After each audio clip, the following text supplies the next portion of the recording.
There's a perception in the atheist and secular humanist community that while the Republicans are absolutely terrible and the atheist equivalent of Satan, that the Democrats are really, they don't always do what we want, but they're not so bad, and so you should always vote for the Democrats. Can you comment, do you share that perception? I mean, it seems to me that they're always paying lip service to it, but when you look at what they do, right, Obama's defending day of prayer and all this. So what's your view on that? Yeah, we did a survey of our members this year.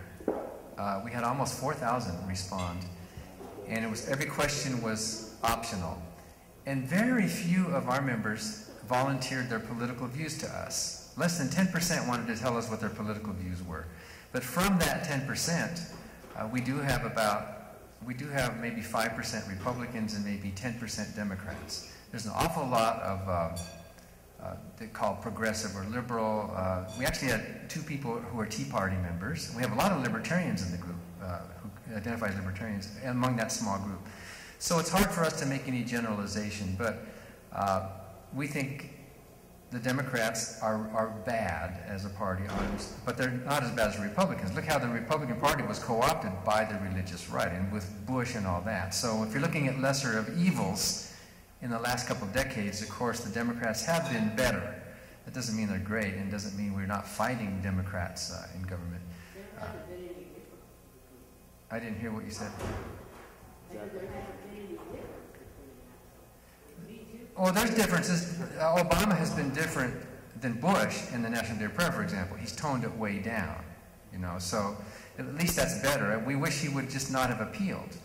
And if we win in Chicago, the government would probably petition the U.S. Supreme Court. And what are the bets that they will grant cert, that they'll take that case? A lot of people say that if they do petition, that we will go to the Supreme Court again. We don't want to go to the Supreme Court because we're winning, but Obama didn't have to appeal this thing.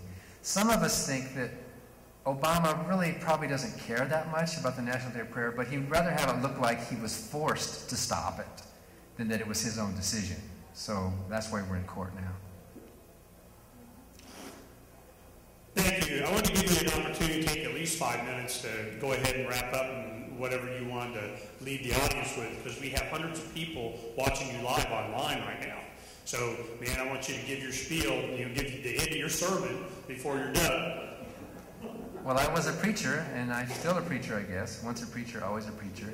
The motivation that drove me into the ministry, and I preached for 19 years, the motivation that drove me into the pulpit is the same motivation that drove me out. Because I wanted to know the truth and speak the truth. That's why I was standing there. That's why I was preaching. And when I learned that Christianity is not true, it's not factually true, even though it might be useful and it might give people a lot of feelings of hope and purpose, I couldn't stand up in the pulpit any longer and preach things which I knew were factually untrue. Steve Benson says the same thing about Mormonism. He says he knows most Mormons that he knows are wonderful people. They're great people. He loves them. But the claims they're making are factually untrue. By the way, did you know that Mormonism is the only religion that the Smithsonian Institution has declared to be factually untrue, archaeologically and historically, that the claims they are making are actually just cannot be true. They haven't gone so far as to say anything about Christianity in general. So that's why I had to leave the pulpit out of honesty. I came to a point where I had to decide, do I want the truth or do I want God? Because you can't have both. I realized that the Bible has a lot of metaphor. The parable of the prodigal son, for example, wasn't necessarily referring to a real historical person. It didn't even have a name. Jesus just called him the prodigal son, right? It didn't matter if it was true, but it was the moral lesson, right? The Bible has moral lessons in it. And Adam and Eve, well, the early Israelites used that as a metaphor. There really weren't 2 people named Adam and Eve, because what do you do with evolution, right? So that was just a story. Well, if the prodigal son is a parable, and if Adam and Eve are a metaphor, then maybe God himself is also just one huge figure of speech. Maybe it's just one way that humanity kind of gives meaning to our lives. Millions of Americans feel that way.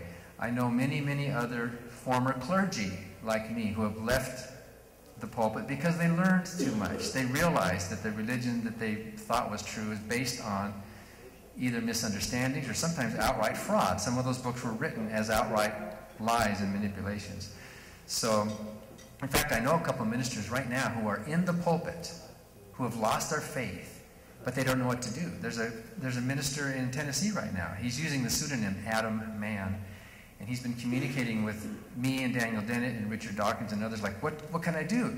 He has a pension. He hasn't told his family. He's already written out his resignation letter, but he hasn't turned it in yet because he needs a job. Who's going to hire him with a divinity degree? What's he going to do? So we're trying to figure out some kind of a maybe halfway house for clergy who need to get out. And we might start a webpage called the Underground Freeway to help some of these guys get retrained to go back into actually make an honest living. Our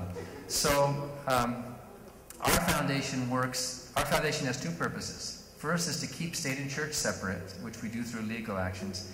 And second, to educate the public about the views of those of us Americans who don't believe, who are non-theists, atheists, or agnostics. So we think in America we are free to disagree among ourselves about religious issues, and that's what freedom is.